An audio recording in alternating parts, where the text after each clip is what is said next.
Hey guys, Mike Bland with SIS Global Investigations. I was doing a little recap on this whole Idaho murder case. They got all the breaking news and the press releases and all the news stories coming out now.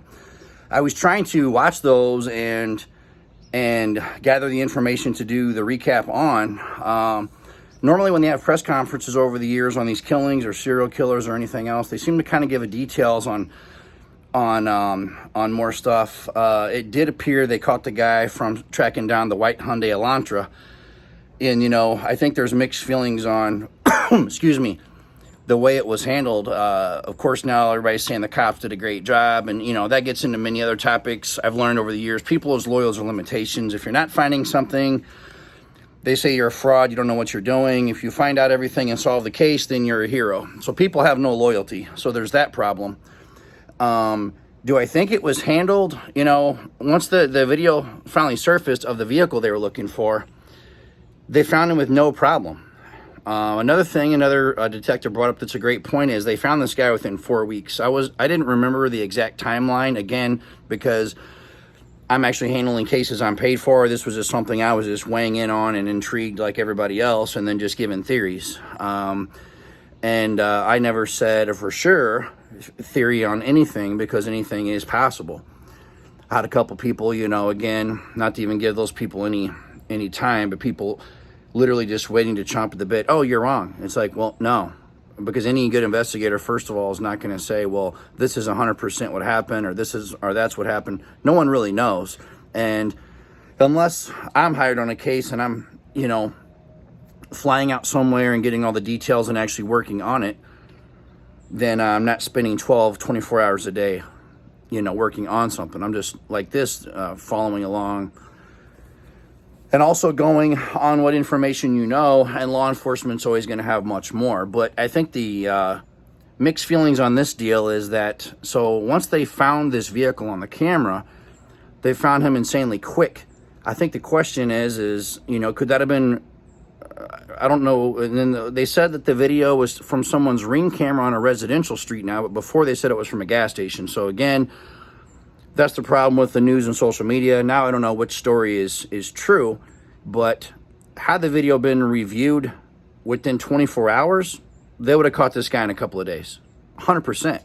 They saw the vehicle. They end up getting a plate, a description, whatever. Follow the DOT cameras down the highways, see the vehicle leaving the same date and time, zoom in, get the camera, or get the camera footage, try to track it to where it goes, run the plate, get the guy's name, find out where he lives, place of employment, school, whatever, and you can find this guy insanely quick. So now the other thing I wanted to address is that, they're building this guy to be this highly intelligent guy because he was PhD student in criminology and all these things, and he wore gloves, and this guy was no rocket scientist at all. Not at all. Just because you have a college degree, that means absolutely nothing. That equates to, in the real world, as far as police work, crime, being a serial killer, any of these things, learning everything out of the book and then doing things in real life is not remotely close. And the fact that he was caught within 4 weeks, literally on a camera driving his vehicle from the scene, proves my point. The Unabomber was highly intelligent. He was a Harvard professor, math teacher, was building bombs and living in the cabin for 25 years, and no one had any clue, any inkling of evidence. The only reason that guy was caught was he wrote the manifesto. His brother read the manifesto, and there were key phrases in there that his brother had used all the time, like the government wants to have their cake and eat it too, and then there was something else when he was writing about the government. That guy was highly intelligent. This guy is not highly intelligent. Getting a bachelor's, getting a master's, even having a doctorate, I don't care. You can have 20 doctorate degrees. It means you're good. It means you're book smart. It means you're good in class. I think this guy, I'm not really even convinced of that even. They said the guy was a little odd all the time, staring off in the distance, highly awkward. You could tell by looking at the guy that, like they said, in his face, his eyes was just looking like pure evil. So you know, sometimes they like to build these guys up into, oh, he was one of these highly intelligent serial killer types. No, to me, this guy doesn't come across that type at all. He just comes across as an evil guy. They still have not released either, from what I've seen.